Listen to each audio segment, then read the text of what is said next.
পুরুলিয়ার গোশালা লেভেল ক্রসিংয়ে যে রোড ওভারব্রিজের কাজ চলছে তাতে বেশ কিছু গুরুত্বপূর্ণ অগ্রগতি লক্ষ্য করা যাচ্ছে। ইতিমধ্যেই এখানে যে অনেকগুলি গাছ ছিল রাস্তার দুপাশে, সেই গাছগুলিকে কেটে ফেলা হয়েছে, কারণ এখন যে রাস্তাটি রয়েছে 5 নম্বর রাজ্য সড়ক, অর্থাৎ পুরুলিয়ার থেকে বরাকর 5 নম্বর যে রাজ্য সড়ক রয়েছে তার দুপাশে আলাদা করে দুটি রাস্তা তৈরি হবে এবং এখনকার যে পিচ রাস্তাটি আমরা দেখতে পাই সেই রাস্তার ওপরেই হবে রোড ওভারব্রিজ। এই জন্য অনেকগুলি পরপর কাজ সম্পূর্ণ করতে হবে পিডব্লিউডি এবং রেল কর্তৃপক্ষকে। তার মধ্যে সবথেকে বড় বিষয় হচ্ছে বিদ্যুৎ।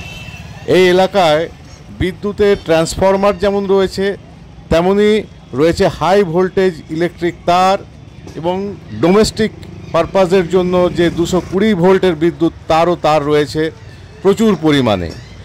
যা জানা যাচ্ছে যে 77টি ইলেকট্রিক পোল ঠিক গোশালা মোড় থেকে কপুরবাগান পর্যন্ত যে জায়গা রয়েছে তার মধ্যে আছে এবং এই 77টি ইলেকট্রিক পোলকেই সরাতে হবে, একেবারে সাইডে করে রাখতে হবে যাতে রোড ওভারব্রিজ নির্মাণে এই পোলগুলি বাধা হয়ে না দাঁড়ায়।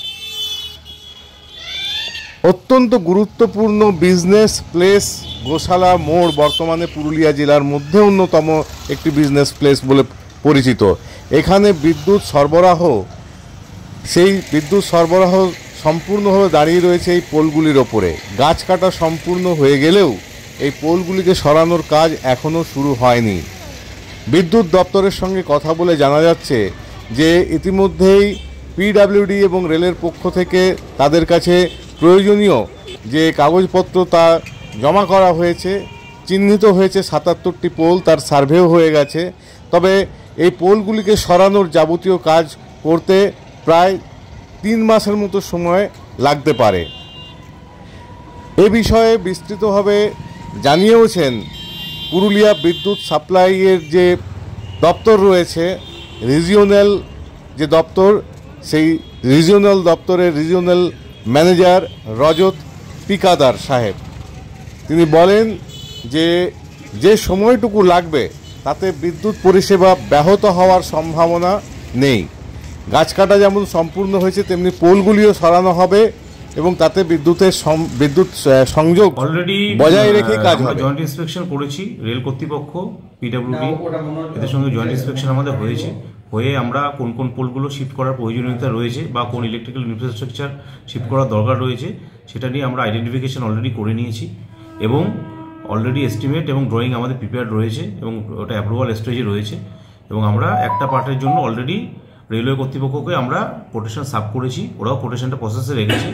কোটেশনটা পেমেন্ট করলেই আমরা আমাদের প্রসেস মেনে আমরা পোল এবং ইলেকট্রিক্যাল ইনফ্রাস্ট্রাকচার যেটা কিনা আমাদের রাস্তার মাঝে আসছে বা প্রতিবন্ধকতা হয়ে দাঁড়াচ্ছে সেগুলো কিন্তু আমরা সেফ পজিশনে আমরা সরিয়ে নিয়ে যাব।